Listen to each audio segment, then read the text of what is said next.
nosotros no aceptaremos la exclusión de nuestro pueblo de ese derecho. Mr. Gorbachev, tear down this wall.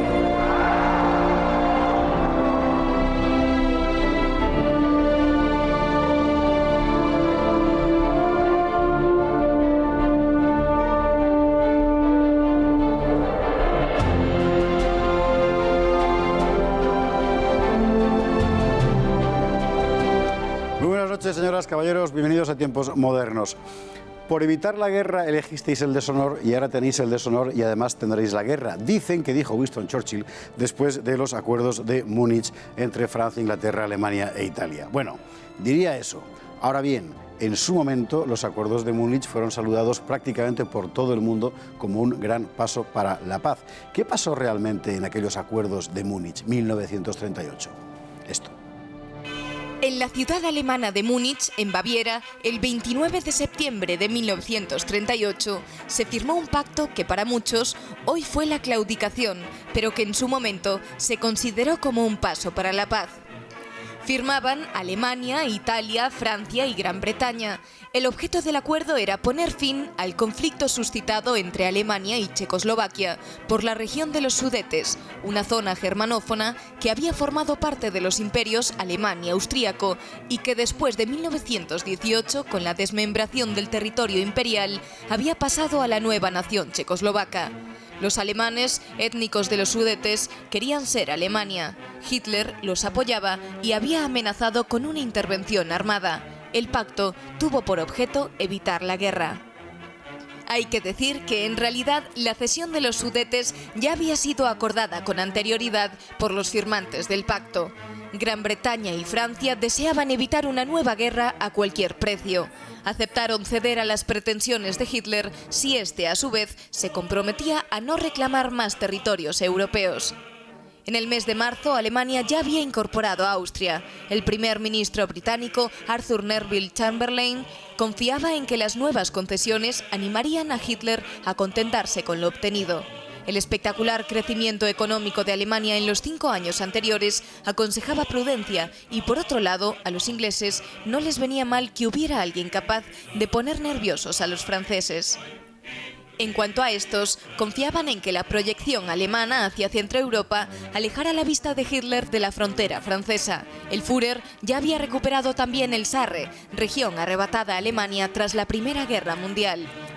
En el fondo, todos esos movimientos no eran más que un reacomodo fronterizo como el que ingleses y franceses habían promovido en 1918. De hecho, Alemania insistió en que a la hora de determinar la pertenencia étnica de las poblaciones no se empleara el censo checo de 1930, sino el austrohúngaro de 1910. Era, en efecto, volver a la situación previa a la Primera Guerra Mundial. Pero hay más. No solo Alemania ganaba territorios, sino que también Polonia y Hungría consiguieron gran parte del suelo checoslovaco que ambicionaban. Aquel acuerdo satisfacía a muchos y lesionaba a muy pocos. De los checos nadie se acordó. El pacto lo firmaron finalmente el inglés Chamberlain, el presidente del Consejo francés, primer ministro Édouard Daladier, Adolf Hitler y Benito Mussolini.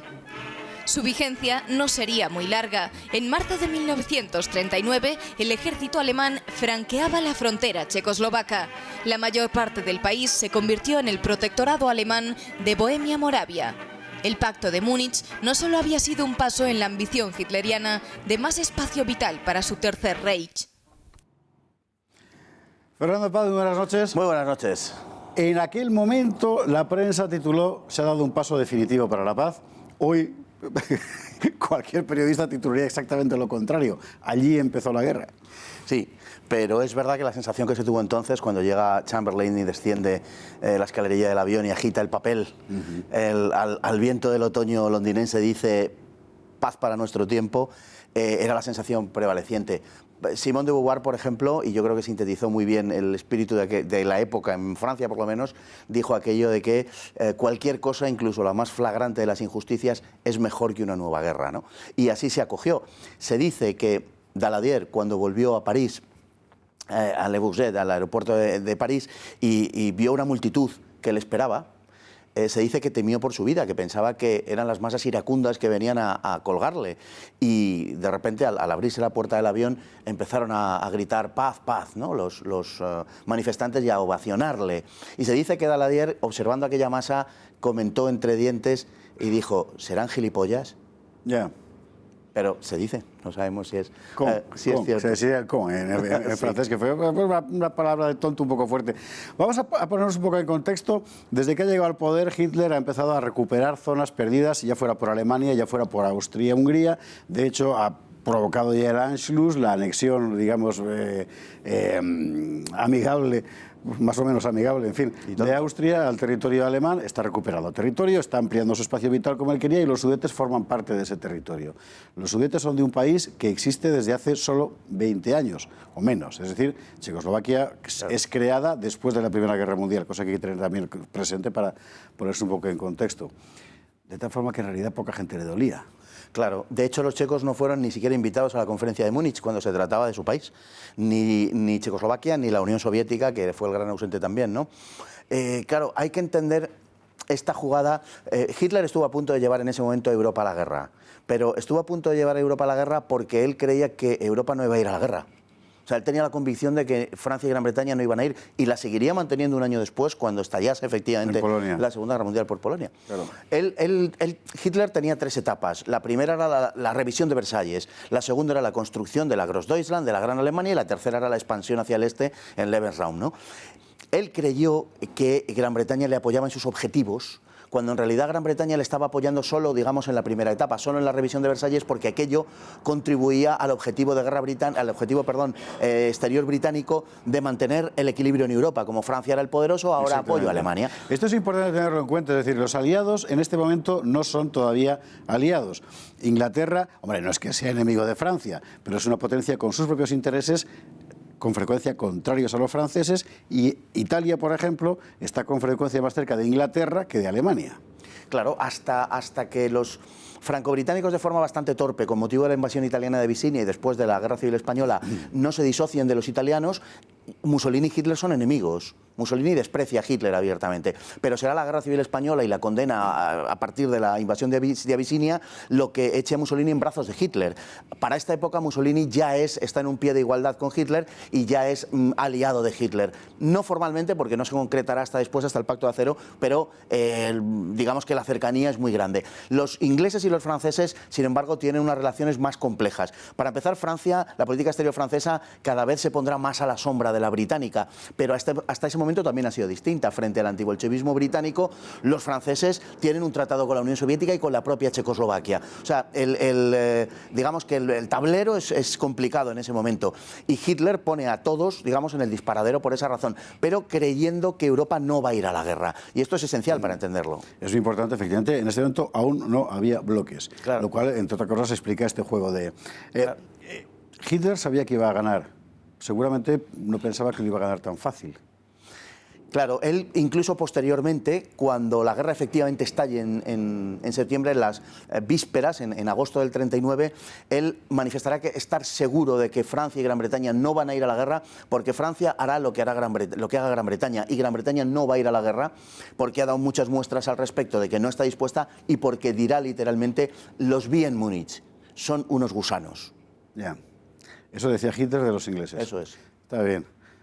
En fin, a veces uno comete errores. Sí. En todo caso, Alemania se merienda a Checoslovaquia muy pocos meses después.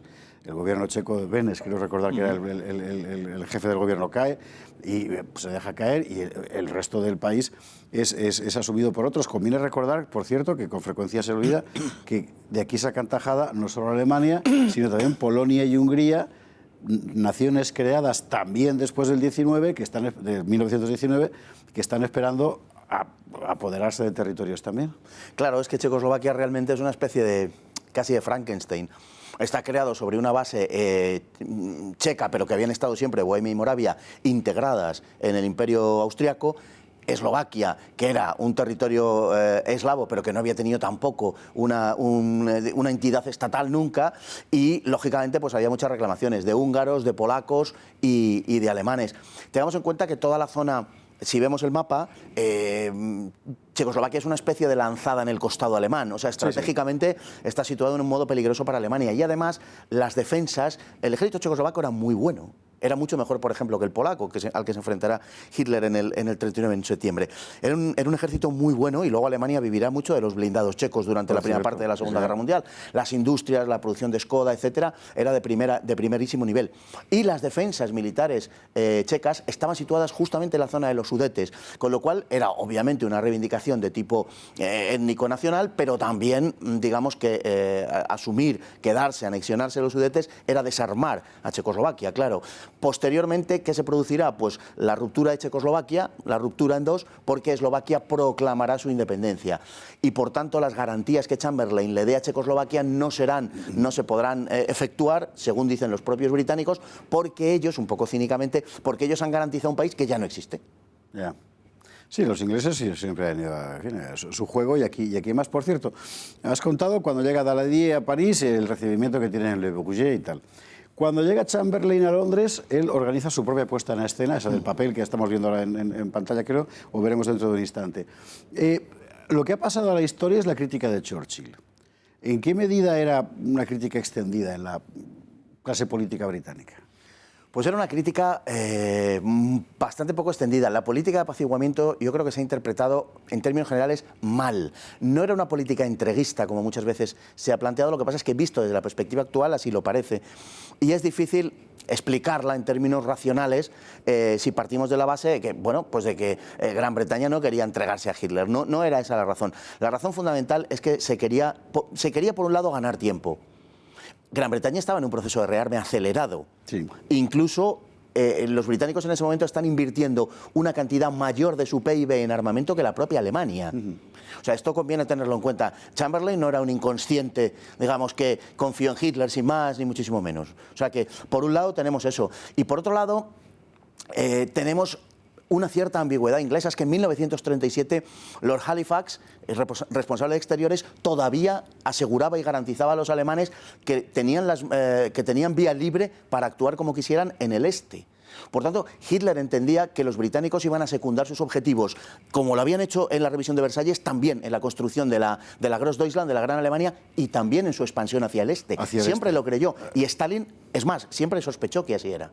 Esto es muy importante porque con frecuencia se tiende a juzgar una guerra por lo que ha pasado después y no por lo que pasaba antes. Y con la Segunda Guerra Mundial esto es particularmente importante. Hitler, nos queda un minuto nada más, seré lo más rápido que pueda en la pregunta para que puedas contestar bien. Hitler realmente nunca creyó que Gran Bretaña fuera a entrar en guerra contra él, y los ingleses tampoco. Exacto. Hitler nunca creyó que tuviera que librar una guerra contra Gran Bretaña, y de hecho todo el desarrollo militar de Alemania tiene que ver con una conquista en tierra contra el este, pero no desarrolla ni los submarinos, ni los bombardeos estratégicos, ni los desembarcos anfibios, nada que tenga que ver con una guerra contra Gran Bretaña. Por eso, cuando se produzca la guerra contra Gran Bretaña en 1940, derrotada a Francia, no tendrá armas para derrotar a Gran Bretaña. Y llegará la batalla de Inglaterra famosa, que en realidad fue un quiero y no puedo, y nunca mejor dicho. Un intento de sentar en la mesa de negociaciones a los ingleses, que no de derrotarlos.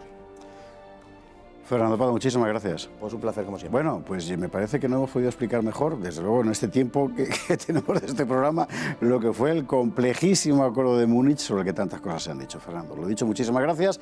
Y a ustedes, como siempre, muchísimas gracias y muy buenas noches.